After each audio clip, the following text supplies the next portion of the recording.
Good morning, everybody. Welcome to the California-Nevada chat here on November 22nd. Hard to believe we're almost done with November and nearing the end of the year, but appreciate you all joining us again this Friday morning. We got a great lineup for you today.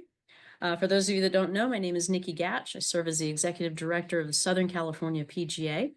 And on behalf of our president, Eric Lohman, as well as our colleagues from the Northern California PGA section, President Eric Lippert and Executive Director Caitlin Doyle, we welcome you to today's show. Like I said, we have some great guests lined up. Joining us will be our new PGA of America Secretary, Eric Eshelman, was just elected just a couple weeks ago in Grand Rapids, Michigan, at the PGA annual meeting. So Eric, thanks for being here with us. We appreciate you joining us on such short notice, and don't know if this is one of the first public appearances for you as secretary, but if it is, we greatly appreciate it. And then joining us as always to give a quick legislative updates at the end of the hour is our new executive director of the California Alliance for Golf, Mr. Craig Kessler.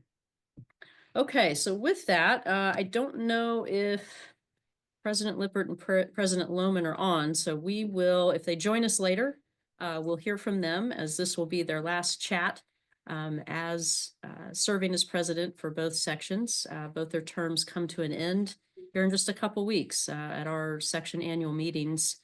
So just want to thank both Erics. This is the Eric show. We got triple Erics today.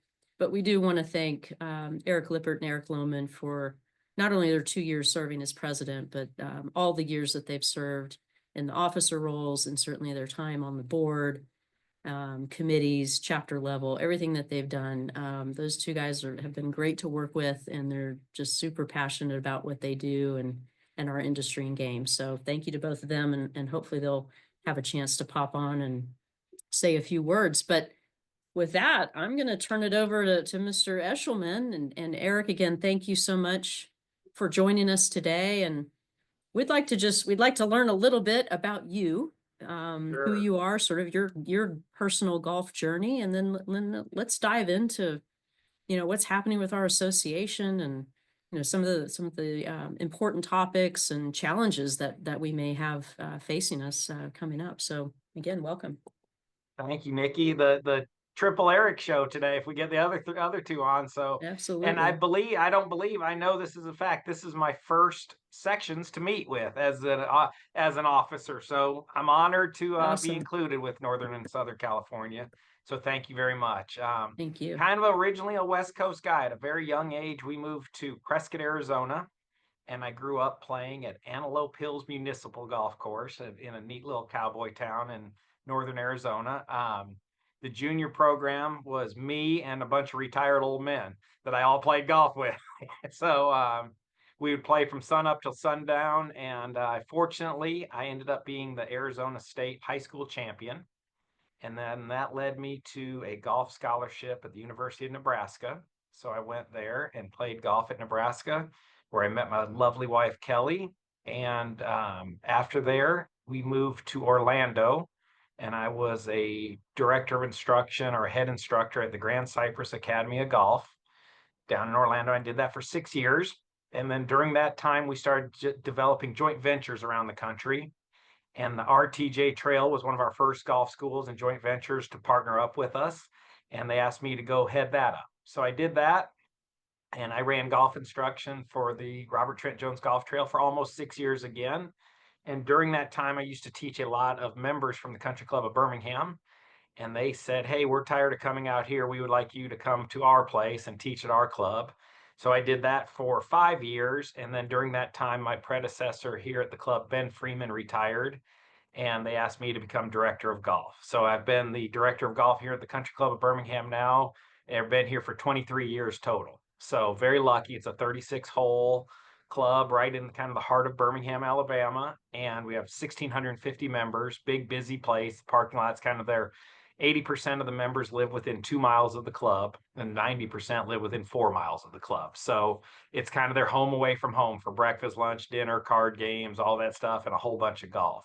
So big staff here at the club, and just really, really fortunate to have spent most of my career here at this wonderful country club. And then during that time, I started all kind of along that journey. I was doing some form of section leadership when I started as an apprentice leader to a education and tournament chair in North Florida. And then I went through the offices in the old Dixie section, which we Mhm. renamed to the Alabama Northwest Florida section during my tenure. And then it just was the timing.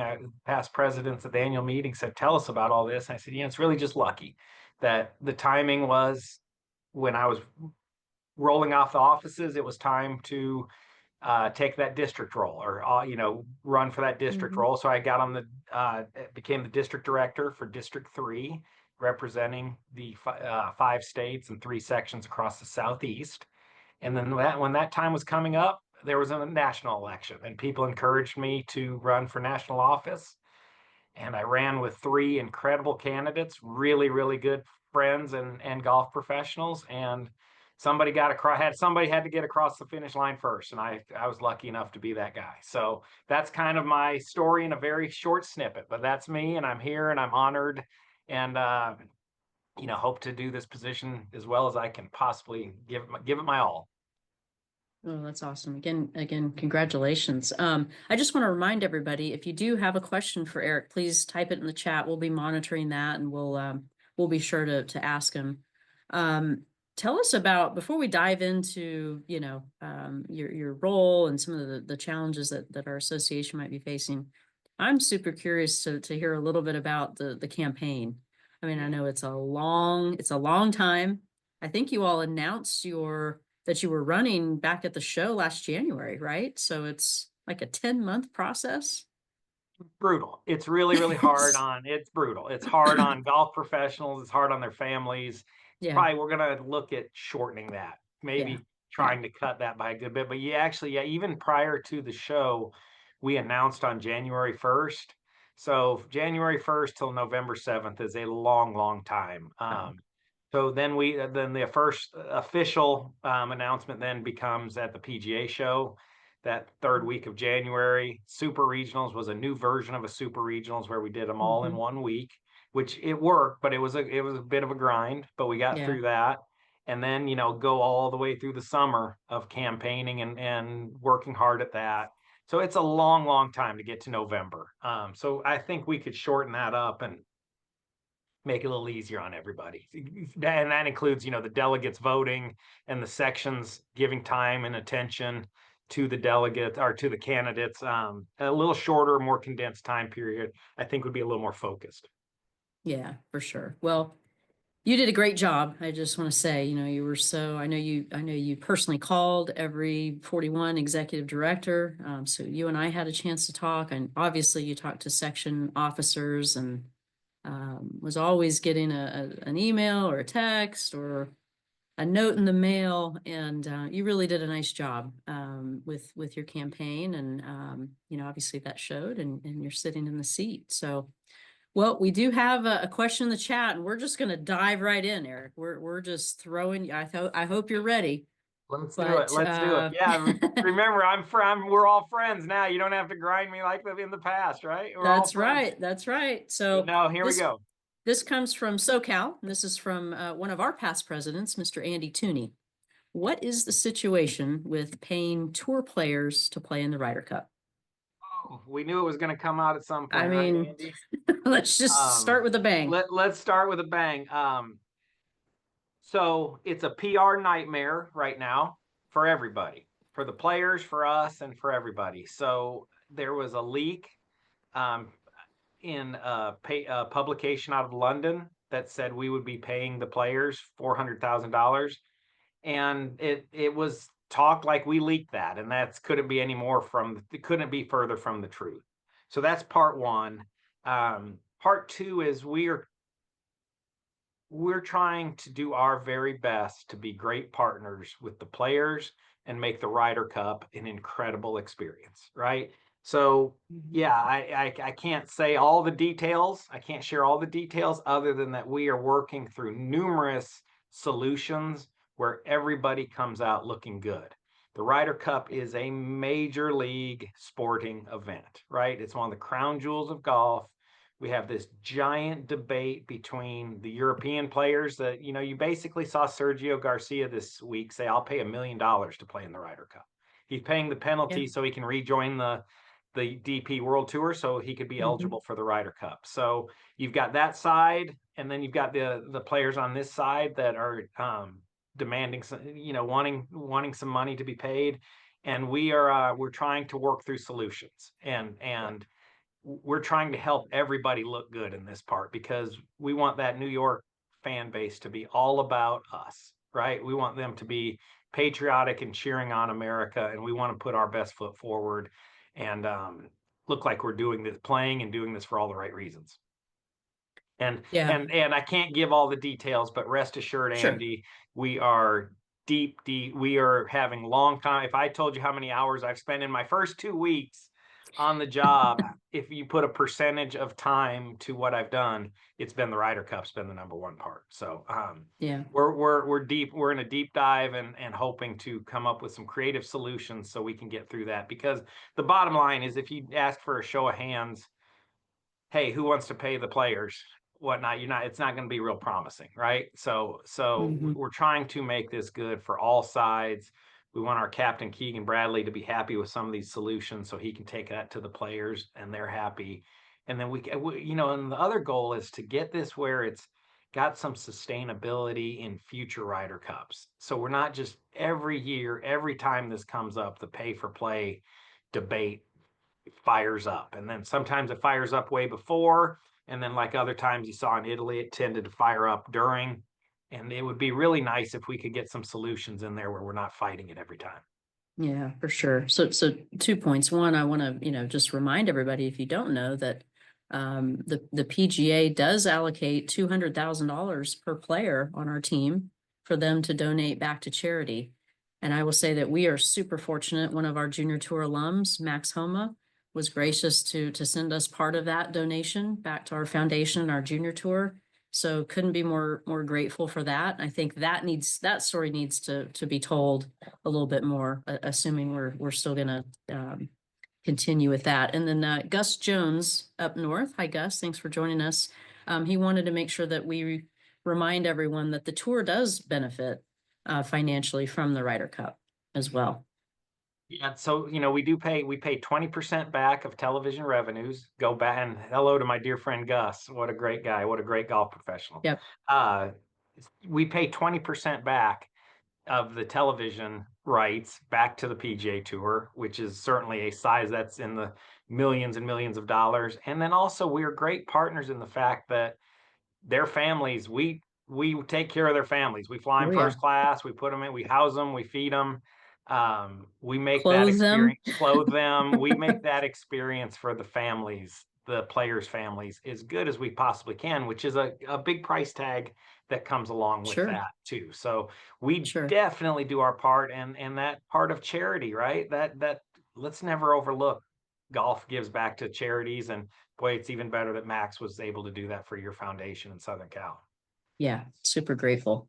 Well, let's stick on the tough subject of the tour and the changes that we're seeing. Again, we understand, Eric, you can't share everything that you know. We understand that, but obviously with all the changes they're making with reducing qualifiers and reducing field sizes, it's important for our members to know how that affects our sections. Sections that conduct qualifiers, pre-qualifiers, Monday qualifiers for these tour events. It's a huge revenue stream for us. If those are taken away and exemptions for our players of the year or section champion, if those start being taken away, it's going to be a big challenge. I don't think that was on the front end, like that was directed at us. I think we're Right. just unfortunately the ones that suffer from it. The tour is Yeah. really trying to limit these fields down for reasons that are definitely debatable and arguable if that's good, bad, or not for the game. But Hmm. we end up being the ones that suffer. And if you look at a section like Southern Cal and Northern Cal, Southern Cal with the West Coast swing, right? That's a lot of money in qualifiers that you will be missing out on. I'm in talks with South Florida. Geez, the Florida Yep. swing. You can imagine what South Florida and North Florida going through with the tour coming through there, and all the Corn Ferry events and things like that in the Sunshine States. We know it in here in our section. So we're all I can say is the tour has been pretty good about understanding, like, okay, one of the byproducts of that is that could really hurt Hmm. the people that grow the game and the sections, and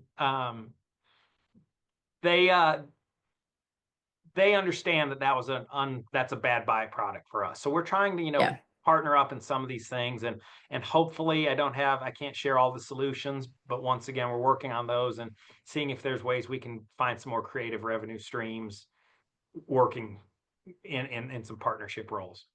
Because Yeah. Perfect. it's big numbers. It is. It's millions of dollars, all said and done. And we can't pull a small section like ours, Alabama, Northwest Florida. It's really hard. It's really hard. Yeah. Now we've made it and kind of budgeted for it going forward and in the past, but it takes a real hit, especially on us small ones.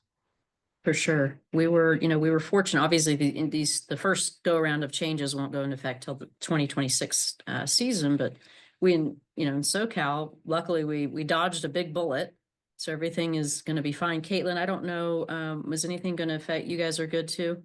Yeah, we dodged it for now since we have a fall series kind of events. So I think we kind of dodged it for Right. now. But yeah, Mhm. we'll Yeah, see we're how it all definitely gonna unravels. all of us, it's one of those deals. And you mentioned earlier, Nikki, part going back just for a minute to the campaign stuff, is my most enjoyable calls were with the EDs. I really feel like the people that have their ear to the ground and knowing what is best for their sections is the EDs. So my most productive calls really were talking with the EDs, where I learned a whole lot of, we say it, but you don't really understand or know that we are 41 snowflakes. There's not a Yeah. section alike in the fact that even the Yep. differences that Northern Cal faces with the differences that Southern Cal, the challenges and Yeah. opportunities are as different as 41 across. So that's a big thing that I heard about, but until you really do a little deeper dive, you really get a feeling for just how different all our sections are. Yeah, for sure. Well, thanks for saying that. We appreciate it. It was great. Well, let's go to more positive things. Let's talk about, the growth that we've seen with folks wanting to not only play the game, but get into the industry and the business. Yeah, so just playing first part is the COVID boom's 100% real and it's still going, right? For sure. Here, I'm sure it's the same for you. If we have sunshine and nice weather, our tee sheets across our section is full, full, full. I'm Yeah. sure you Yeah. all are the same way. It's Yep. sun up to sundown of tee times. People excited about the game. We're still playing record rounds every year, giving record amounts of lessons and selling record amounts of equipment. So it's real. Now it's up to us. I would say that the Tiger boom was great, and it was great for viewership and golf viewership, but it didn't necessarily sustain in our tee sheets. The COVID boom is sustaining in our tee sheets, right? It is Hmm. real how Hmm. many people have come back to the game, either taken up the game or come back to the game. And it's inherent upon us to take care of those customers. And I said it last week at the annual meeting, it's not really tough. If there's a restaurant that always has great service and great food, you go back to it, right? You always go back to that place. So all we really need to do in our business right now is make sure we have good golf course conditions, but we have great service and a welcoming environment. People want to come play golf. I always say they leave their jobs early to come to our jobs, or they think they sit Yeah. in those offices all week long thinking about their tee time on Saturday. So we need to make sure when they show up to that Saturday tee time, that is a memorable and special experience. So we have to retain our current customer base. That's a must. We also have to retain the future of our business, which is junior golf. And if you followed me through the campaign at all, I'm a huge junior golf guy. I won't go Yep. into all of that, but that's going to fill the time, so we don't have a vacuum or a void in our customers. We've got to stay focused on junior golf. All that said, boy, we need people. During the COVID boom, we burnt out, right? Our directors of golf, head pros and assistants, we were like first responders, working, covering all those rounds of golf. And we paid a toll for that amongst our PGA members. So we need more of them. And thankfully, we're going out and the top of the funnel, there are more people coming into the game, into our profession than we've seen in decades. So if ever. So the recruiting and associates coming into our game wanting to be PGA members, PGA professionals, it's working. Now it's inherent upon us as those mentors and leaders to get them in. They're coming in, but we've got to get them through the bottom of the funnel and make them PGA members. Once they become PGA members, we know that we're going to retain them. They're going to have great livelihoods. Slowly but surely, it becomes really, really good. And it's probably not going to be as slow as it used to be because we are definitely an aging workforce. So there's going to be lots of young people who are going to be able to fill in really, really nice jobs over the next 5 to 10, especially 15 years, but more in that 5 to 10 range. There's lots of big jobs opening because of there's lots of PGA members that are working towards retirement now. Yeah, for sure. And, and one thing that we've sort of realized, like sort of an aha moment, like duh, is, we have a junior tour that we're super proud of. Obviously we've got some great alumni that are on the tour. We also have a lot of our alumni that are now section members, which is really cool. It always makes me feel old because I've worked for the section for so long and started in junior golf, and now these kids that used to be playing in these tournaments are now PGA members and have kids of their own. So, but it is really cool. I'm super proud of the Max Homas and the Patrick Cantlays of the world, but I'm equally and maybe more so proud that, kids that grew up playing our junior tour decided to go down the path of becoming a PGA member. And as our junior tour grows and we're nearing 4,000 kids, it's like, hello, we have we have 4,000 kids right under our nose that we know they already love this game. Let's open their eyes and their parents' eyes to the possibilities of a career opportunity in golf, and obviously a lot of them want to play, and that's great. Follow your dream, and we'll do all that we can to get you noticed by colleges and play at that level, and then go from there. But just in case that doesn't work out, the golf industry's pretty great. So we're going to try to do our part of doing a better job educating, that group that's just right in front of us. And I know think we you all do have so those. much with junior golf. It's the same thing, whether it's at the facility level or section level. Yeah, I mean, obviously, I think we all have those aha kind of duh moments, Yeah. right? Is that it's like getting those kids to work in the bag room in the summer. Then they're around the golf course all day long, and I call it my bullpen, but our bag room is our bullpen. And if we can get junior leaguers as they become age to use driver's licenses, and we give them jobs working in our bag room, picking the range, getting to play on Mondays, and being parts of our helping other juniors and whatnot. Yeah, they're right here in front of us. So that's wonderful how many kids of yours have moved from that wonderful junior tour into becoming your section, golf pros. So really, really cool. What do you think, before I turn it over to Caitlin, she's going to ask you some more fun questions, but what do you think is going to be the biggest challenge for PGA members, let's say in the next decade? I mean, is it employment? Is it, what is it? Yeah, I mean, I was asked that question. And I would say 100 years ago, the answer would have been employment, and 100 years in the next 100 years, it's employment, right? We have to make sure these jobs and livelihoods are in a good position. Now that's happening. Wages are way up. Work-life balance, the awareness of that is way, way up. Completely different from when I came into the game and as a profession. So weekends off, 40-hour weeks, all those things, those are becoming much more real. Now there's a lot of people on the phone my age that aren't used to that, and we just grind, right? We just keep working these big hours, but I've become fully aware that that's not the future. That is not the future. So we have to make sure these jobs are good and you can have livelihoods, you can raise children, you can get away and see softball games or baseball games, those types of things. But employment's our number one challenge always going forward, is making sure our employers understand the value of having a PGA member on their side, on their location. Yeah, for sure. And obviously the expansion of our career consultants has helped with that tremendously. Educating, we talk about educating, we have to educate our course owners and management companies and, of the value of having a PGA professional and utilizing their skills properly, not necessarily standing behind the counter, but interacting with members, teaching the game, playing, all of it. So Young speaking of people career love the consultants, young people love the challenge of not being strapped. I say the four walls of the golf shop aren't where golf happens. Golf's outdoors, right? So the cornerstones of our business, teaching, fitting, playing, like you just referred to, Nikki, the Yeah. that really keeps them ingrained. The ones that we lose are the ones that have been chained to the counters. The ones that Yeah. get outside and get those personal connections and relationships teaching or playing around a golf, they quickly learn that, boy, you play a 4 hour round of golf with somebody, they're kind of your friend for life.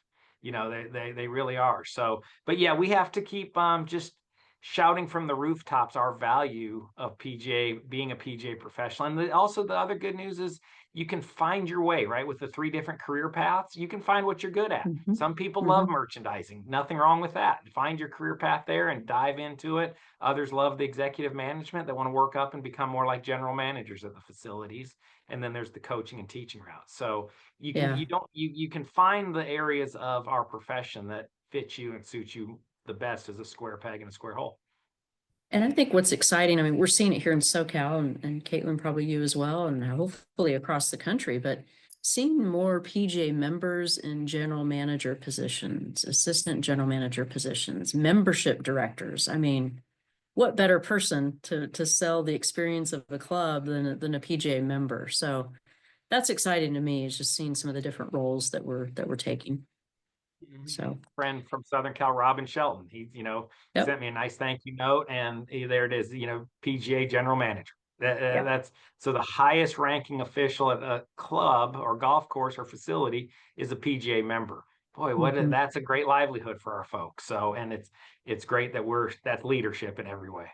Yeah, absolutely. Well, again, speaking of career consultants, Caitlin has a little experience there. As you all know, was most recently the career consultant for Northern California and now executive director. But Caitlin, I'll turn it to you.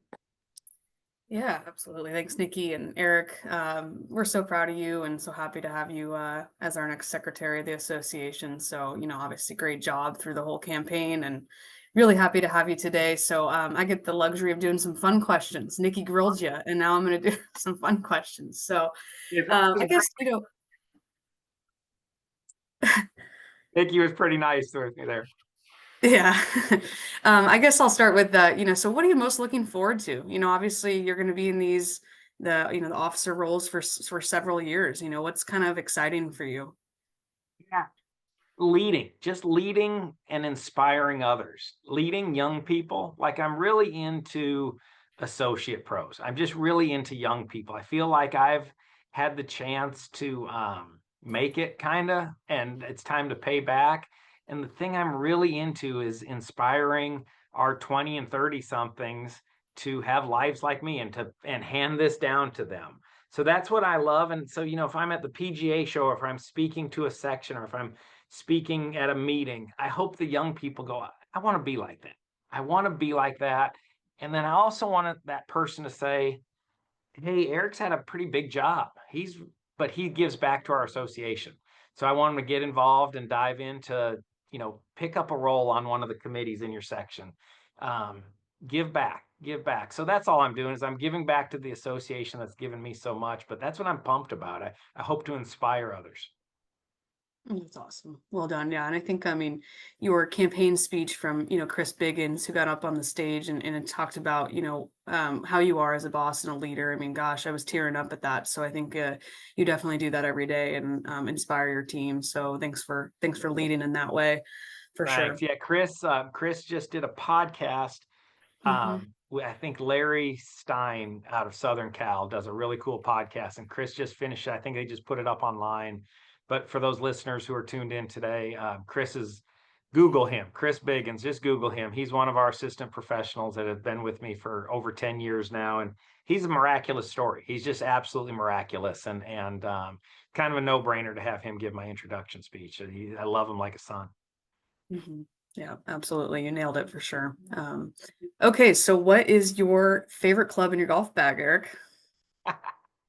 It used to be my driver. Now it's my least favorite golf club, but I would probably say my 52-12 gap wedge. Okay. All right. So short game's pretty good on you.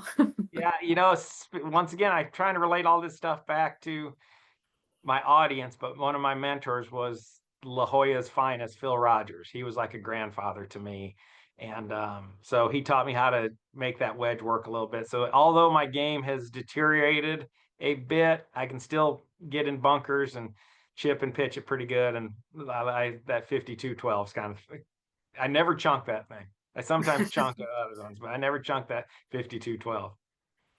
Perfect. I love it. You sound a lot like me. I trust my wedges pretty much with everything. So I'm on the same wavelength. What about your favorite golf course? Just maybe in the country, and then I don't know, maybe out in California too for us California folks. You're so gonna think this is so gratuitous, but I've given this answer to lots of other people, so it's not gratuitous. But Pebble Beach is my favorite. I just how do you not love every inch of Pebble Beach? So that old saying, if you had one more day and one more round, and you could go play it anywhere, I think I'd probably go and play Pebble Beach. No, that's awesome. Yep. Pretty special place for sure. How about you're out at Pebble Beach using your wedge, who's in the foursome with you? Who's your dream foursome? Yeah, I got an easy one on that one. I've got three sons. I've got my son Ryan, who plays college golf at Auburn, and then our twin sons Heath and Joe that aren't quite that good, but Joe played on the high school team and has a nice game. He's probably a 4 to 6 handicap, and Heath can certainly shoot in the low 80s. So that would be my dream foursome with my wife Kelly as our four caddy. That's awesome. Very cool. So the last question here, as far as football, Alabama. So we got Auburn, we got Bama. Talk about your experience with Alabama football and who do you root for on Saturdays? Boy, you could get me in big trouble if anybody's tuning in around here right now on this one. But so going to the University of Nebraska, everybody in Nebraska loves Nebraska football. And everybody in the surrounding 4 to 6 states love Nebraska football. So there's great love in many states for Nebraska football. And Kelly and I were Nebraska alum. So we moved to Alabama, and the majority of our club here is probably 75, maybe almost 80% Alabama. So when we got to the club, we went to lots and lots of Alabama home games, and it is an incredible experience. It is like unlike anything else. An Alabama home game is almost like a religious experience. It white eyes people, right? It's really incredible. So then our son was getting recruited, and it came down to the last two spots. His last two choices were Alabama and Auburn, and he chose Auburn, which wasn't real good job security for me at the time, but he wanted to do that. And since then, he grew up as an Alabama football fan, because it's kind of hard not to when Coach Saban was there and they're winning. It's kind of like I saw Steve had a Patriot sign. They always like the Patriots. You love a winner, right? So now we have become an Auburn family. All three of our sons are at Auburn. Ryan's on the golf team there. So we're War Eagle and going to head down to the game tomorrow when they play Texas A&M. But all that being said, it challenges every bone in your body to be a Auburn football fan, especially right now. So it's not easy being an Auburn football fan, but we have an incredible tailgate, and if we win or lose, that's bonus, but we know we're going to win at our tailgate because we have a ton of fun at it. That's Well, in that awesome. Auburn Golf National Championship last Cool. May at La Costa down here was had to be a nice feeling. Were you down Really here for special. that? No, I wasn't there. Our son Ryan was kind of in the lineup the whole year, and then right at the very end of the season, Mm. he lost that top 5 spot and missed out on that tournament. So, but we were watching and cheering it on hard, and it's a really close team. Coach Kleiner does an unbelievable job. Chris Williams is the assistant coach, who's a West Coast guy. And then they have this really cool third assistant coach, Buddy Alexander, who they kind of call like the grandpa on Okay. the team. But Yeah. Buddy's, I think, 72 years old. And I think they would definitely be the only college program in the country that has the third assistant coach has won 2 national titles at Right. Florida. So he brings a wealth of knowledge and also kind of like a grandfather spirit to the team. So, but yeah, Caitlin, we're War Eagle nowadays. We're all War Eagle. Okay. All right. Well, that's awesome. I'm a Penn Stater, but all good. It's a little bit different division there, so conference. So have fun at the game tomorrow. We'll be thinking of you. So Thank you. Thank you. We're thanks again, excited. Eric, for being here. This has been great. Appreciate your time. Thank you, Caitlin, and congratulations on your new, very well-deserved position. You're going to do great for Northern California. Great. Thank you. I appreciate it. Appreciate it. Well, thanks, Eric. We're going to move over to Craig. Any last comments or closing words before we hand it over to Mr. Kessler? No, I have another one to run to. So if y'all don't mind, Okay. I'm gonna, one thing I've learned is my emails and demands have increased. So I've got to run to actually Yes, another call. So if I could be excused, I would absolutely. appreciate that. But I want to thank you all for your time. Mr. Craig, have a great time with these folks. Nice meeting all of you today. And I'm always available. I'm around if I can help. Please reach out. Thanks, Eric. Take care. We'll see you soon. Bye, everybody. Thank you. Okay, with that, Mr. Kessler, we've since we last spoke, we've had not only did we have a PGA election, we had a presidential election. So give us an update with all of that and bills and Senate seats and all kinds of good stuff. Okay, I think I'll break today the last broadcast or show, whatever we call this, of the year into three batches. I'm going to talk a little bit about the California Alliance for Golf. Obviously, you introduced me a little bit of a different way today, and I'll explain what that means or what we hope it means or what it portends moving into the future. I will talk about the election, and boy, I could talk about that for 5 hours, but I won't. And then I'm going to close with, I think, is some encouraging news. Obviously, the legislature is not in session, although it's coming back to a special session. I'll explain why it's coming back in this special election when I discuss the election. But first, you introduced me as the executive director of the California Alliance for Golf. That's we're 3 weeks into that. I think everyone listening probably understands that for a lot of years, the SCGA was sort of the de facto staffing of the California Alliance for Golf, and the SCGA is going to continue to be first among equals in the set of organizations and associations that form the alliance. But for the first time in its history, it decided it should put some kind of focus, even if on a part-time basis, to somebody who's accountable, responsible, and maybe to someone who can start the ball rolling on building a foundation that will be sustainable over time beyond just sort of the cozy confines of the Southern California Golf Association. So, as I sometimes say, I don't know whether I was flattered enough to accept that first-time position or dumb enough, but I will pledge to this group to do my best. And for those listening in Northern California, I want to emphasize that is called the California Alliance for Golf, not the Southern California Alliance for Golf. And that Northern California organizations, very much including the NCGA, are contributing quite a bit more to the collective to make this possible. We're also moving into 2025 with some new legislative advocacy services in Sacramento.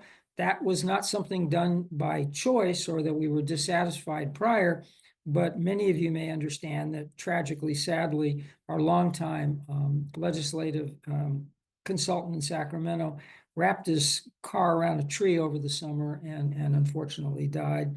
But I'm really excited. We've hired the firm of Madden and Quinones, and our principal is Nicole Quinones, who has done a lot of work in Sacramento. Her office is right on L Street with the rest, with some clients whose interests kind of intersect with ours. And I know I've worked with her, and Jeff Jensen of the GCSA has worked with her on some legislation, particularly in the last session. We're very comfortable. We think it represents a little bit of expansion of services, and I'm looking forward to it.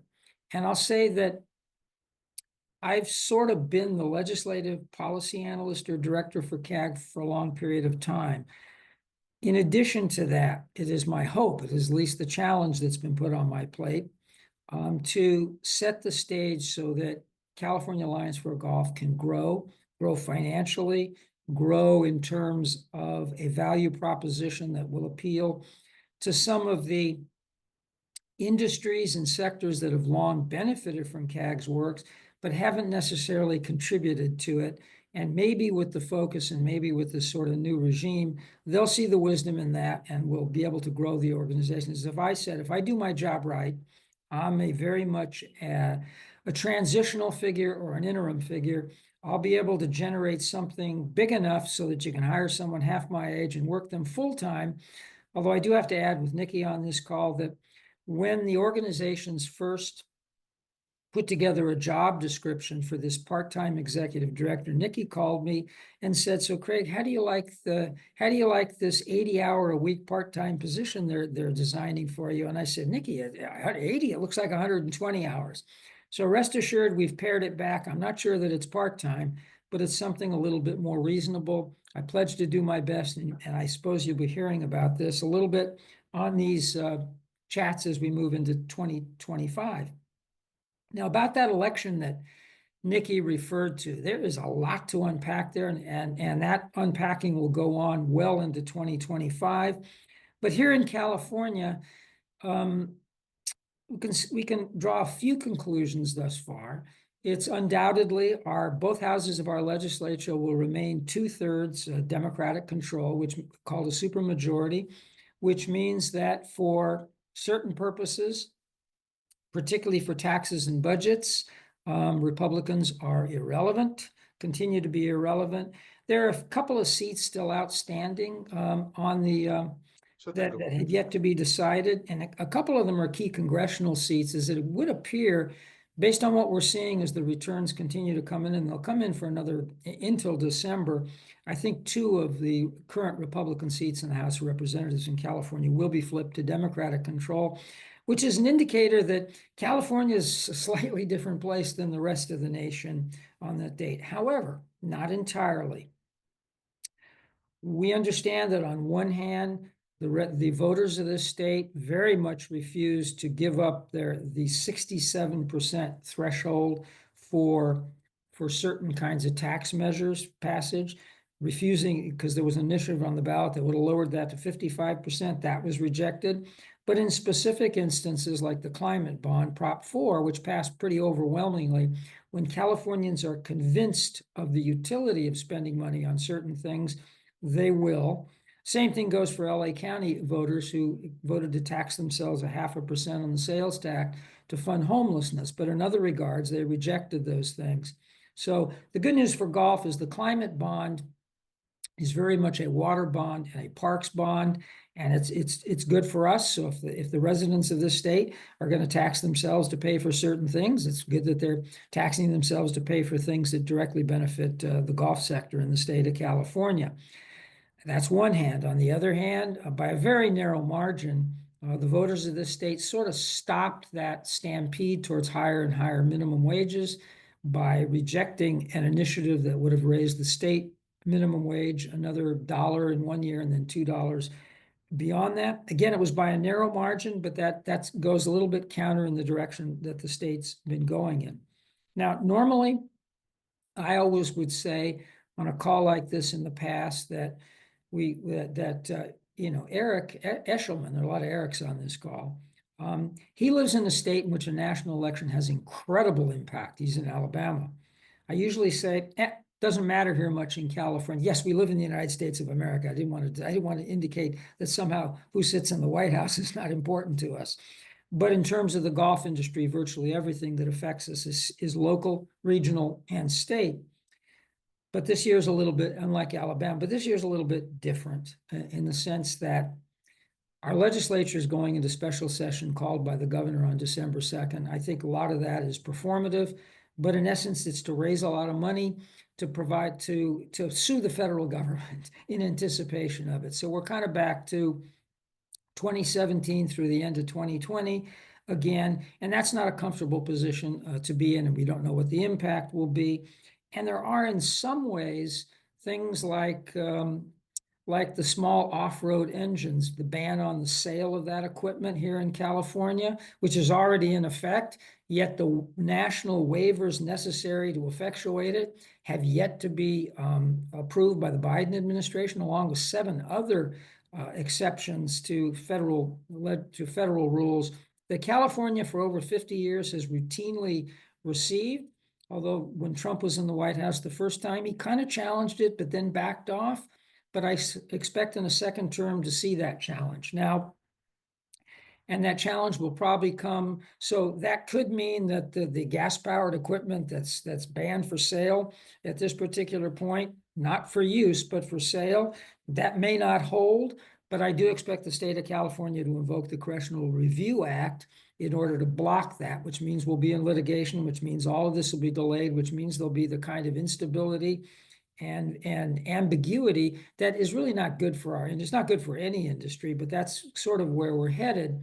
In my opinion, I think precedent would sustain California's position, but when it comes to precedent, this particular U.S. Supreme Court and very much the federal courts have almost made it a habit to overturn precedent a lot firmer than the precedents that give the state of California the ability to exceed federal standards or national standards on those kinds of things.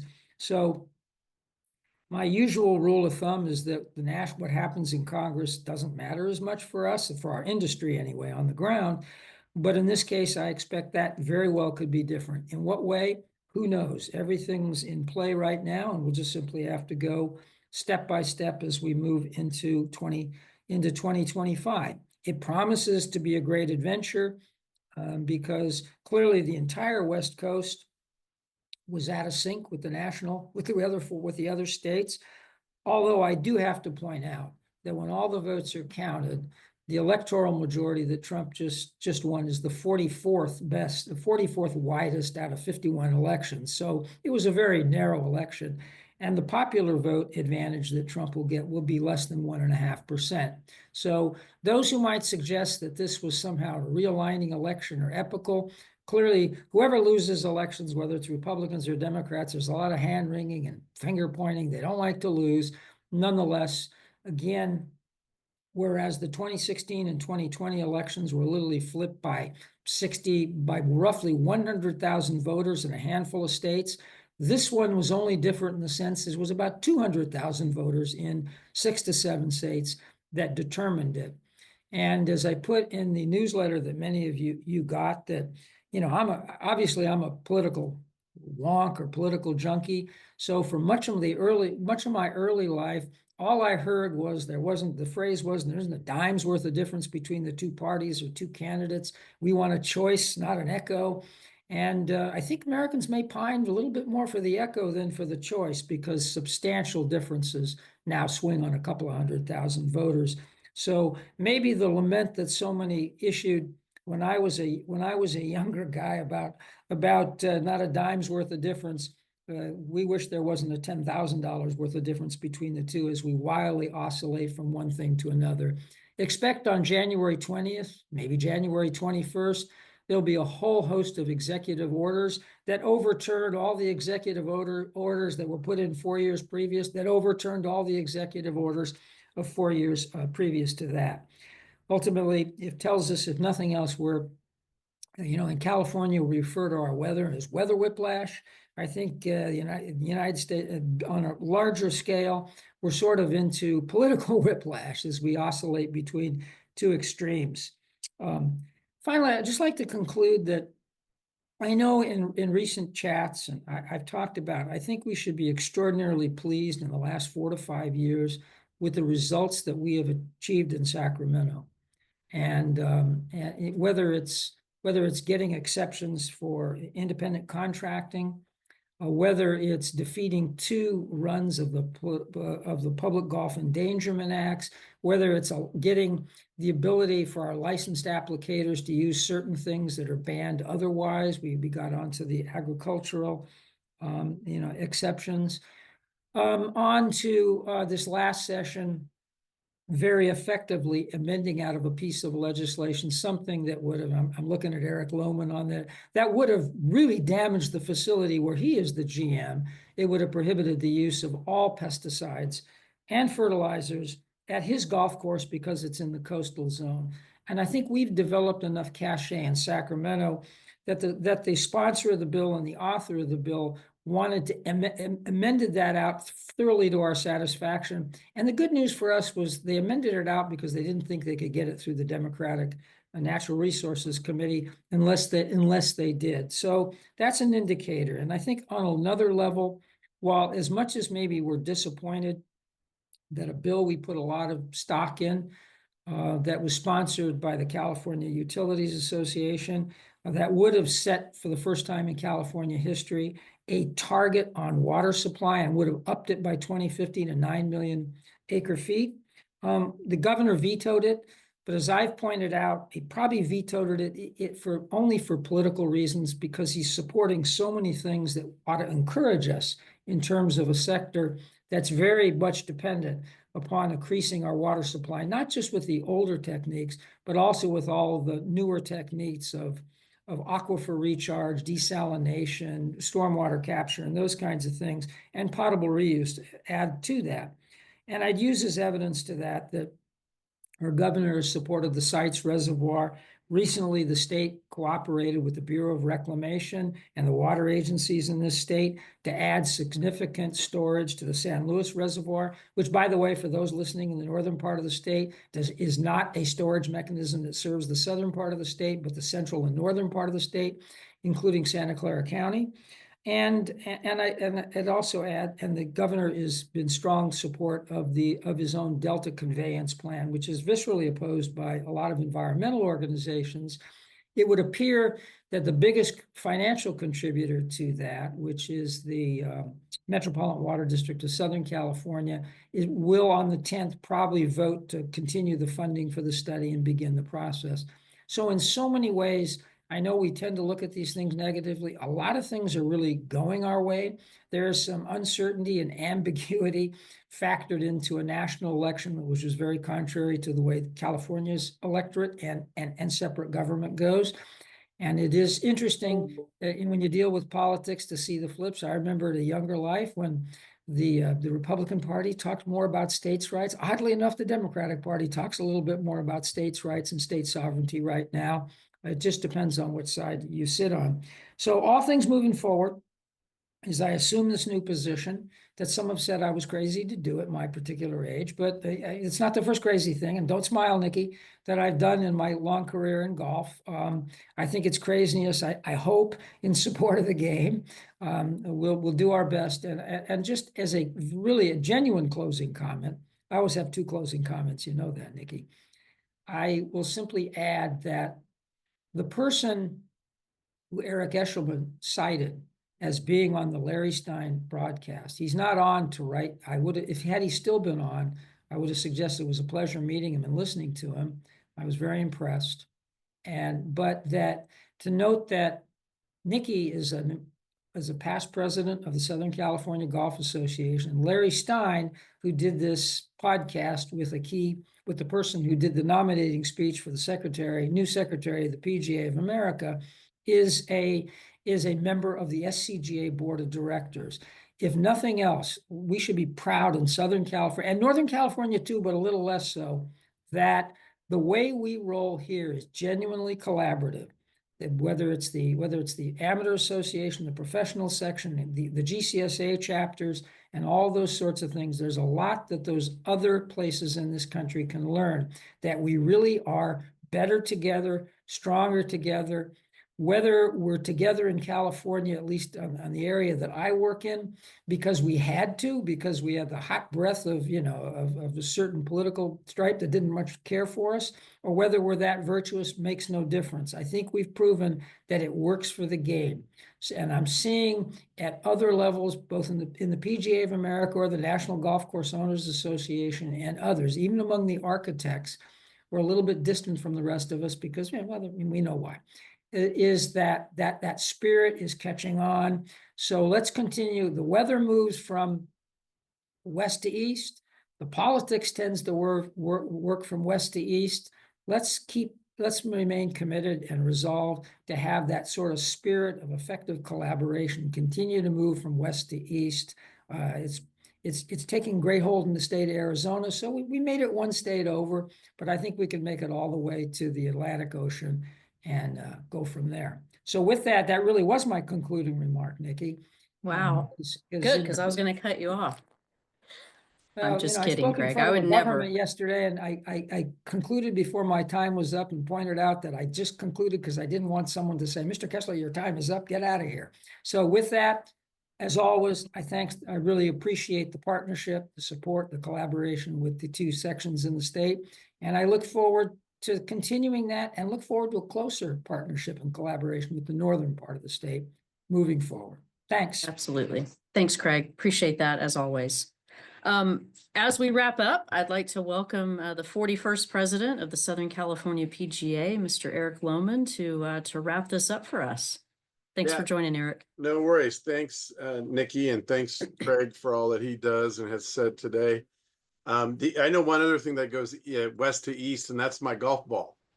So I just want to make sure we added that to the list, Craig, that there's one more thing that definitely goes west to east. But I just wanted a chance to jump on here, just say thanks to everybody. My tenure as president of Southern California PGA is ending here shortly. Got a couple, I think a couple more weeks, culminating December 8th, Costa Mesa Hilton for the special awards dinner, and then the 9th at Santa Ana Country Club, my home course, my personal home course, where we're going to do my outgoing meeting or our annual meeting there. So I'm excited for that. Excited for the future of Southern California PGA. It's been an honor to serve everybody on behalf of the section, the members and the associates, but just been really great to work with Nikki and her team and the executive committee, the board, just work with everybody. I think that's been sort of my mantra, is that I wanted to get as involved as I could and support as many as I can, and just make sure people knew that I was there to support them. And it's just been an honor and a privilege to be on the board for as long as I have, and to be in this position that I'm in now. I know that my role will change, but my desire and goal to continue to serve and to give back will not. But it's been great. I'd like to, I have 2 minutes before I got to jump on another Zoom. But for those who are in the business of serving, I just say thank you. Those who are on the fence or haven't decided yet if that's a decision they'd like to make, I just could say that it's been one of the most rewarding things that I've ever done, or I ever will do. So if you're ever thinking about it, or kind of can't quite decide if it's worth your commitment or to make that sort of your hobby, I would challenge you to at least explore it. We have through the SCPGA, we have the cohort, the opportunity with the lead program to learn a little bit more about servitude and the roles that you can take within the chapters in this section, the committees. I'd recommend that you look into that. And for those of you who have already sort of put your foot in the water, you've liked what you've done or seen, the water's nice and it hadn't scared you off, I recommend that you jump more into it, because the leadership of the section is important, and we need to make sure that there's people behind us that step in and continue the programming, the commitment, the effort that is to support Southern California golf, our members, our associates, and all the great things that we do. So that's my challenge to you. I also think it's important for all of us, whether you serve or not, that you take the time to take care of yourself. We talked about work-life balance. If you ever want to challenge work-life balance, take a job, become the president, ask for more work from your job, have your kids be like knee deep into sports in high school, and then ask yourself, how does that work-life balance really work, and how do you do time management? But if you can manage it, it's the most rewarding experience you'll ever have. But I would just challenge everybody, as you move into the new year, just focus on taking care of yourself. I know I did that a little bit. I'm going to continue to do that, but that's very important. Take care of your family. No matter what we do in life, whether it's work or whatever, we still got to focus on our family. Nothing's more rewarding, and you certainly don't want to put anybody in a weird position where, because of your commitment to your job or to this, that it impacts your family. So that can't be second best. You have to make sure you take care of your teams at work. Obviously, I owe a debt of gratitude to all my team, the last 10 years that have allowed me to, to serve and be away from the club when I have, or, kind of work from afar, which I have, or come in hot, which I always do, because I'm catching up, which unfortunately it seems to be the case these days. But make sure you take care of your team. Make sure you take care of your facilities. that we've had such an amazing run with COVID and the new introduction of golf to all these new people, whether they were in golf and left and came back, or now because of COVID, we've introduced people to golf, or because now we've made it somewhat cooler somehow. We have more people that are coming into the game. We owe it to ourselves, to our clubs, to the game, to look through the lens of retention and how important that is, that we don't get selfish, we don't get greedy, we don't get complacent, and we stay engaged so that we can continue to maintain these levels of interest. Because if that's the case, then we're going to have a great time with our jobs. We're going to have a great end to our careers, and the future for the game will be extremely bright. And then, last but not least, take care of just the game of golf, right? Like we're at a precipice with what is golf going to look like 5-10 years from now? It's important that we feed as many mouths as we can feed. We protect the game, the integrity of the game, but we do such in a way that, now that we've introduced all these new people to the game and all these new ways that you can enjoy the game, whether it's, Top Golf or indoor facilities, or these little, upgraded miniature golf experiences, they'll kind of roll into the game of golf, right? I mean, when I grew up, it was more about the tour and more about traditional golf, and that was sort of our focus. And now we've transitioned into sort of a multifaceted opportunity, which has brought millions and millions of more people into the game of golf. But ultimately, at the end of the day, it is golf, and it's some form of golf, and it's on us to take care of all those and treat it with fairness and treat it with respect. But don't forget the past, but embrace the future and do it in a way that just, make sure that the game of golf is where it needs to be, which is where it's so valuable to all of us, where it's at the top of the food chain of recreation. And if we do all these things and we do it right, I think we do it with passion and integrity. If we do all these things the right way, we're going to be better off. We'll be better off, and so will the game, and so will our livelihoods, and so will our friends, families, members, and guests. And that's the challenge I give to each and every one of you, to do your part, whatever part that may be. And I just appreciate the opportunity to be in charge for these last couple of years. But I can tell you that the section is in a great spot with Nikki and her team, and with the executive committee, Dr. Kurt coming on board here in a few weeks, and the rest of the executive committee. I'm very happy the way I'm leaving it. I think I'm leaving it a little bit better than I found it. And that was my commitment as well. So thank you, everybody. Appreciate you. Look forward to celebrate us all here in a couple of weeks, and we'll see you down the road. So thank you. Well said, Eric. Thank you. We appreciate your leadership and support. We know you're not going very far, so we know your passion and your engagement will continue. So grateful for that. Thank you so much. And with that, folks, that wraps up the California Nevada Chats for 2024. We will be back with you in January of 2025. So look for some emails there. We wish you all a happy and safe Thanksgiving and holiday season. Reminder, if you were joining us by telephone, to please reach out to your respective section so that we know that you were on and we can award you PDR credits. Caitlin, any closing remarks? No, just Eric, it's great to see you, and thanks for your words. Super inspiring. And yeah, I mean, just seeing from afar what you've done for SoCal PGA and how you've made an impact, we really appreciate it. And thanks for all you've done for the game. So yeah, happy Thanksgiving to everyone, and we look forward to being reconnected back in the new year. So take care and be safe. Cool. And Eric, you got one up on Lippert, so you win. All right, everybody. Pebble Beach TaylorMade's going on, so we'll cut them some slack. All right. Thanks so much, everybody. Take care. Thank you, everybody.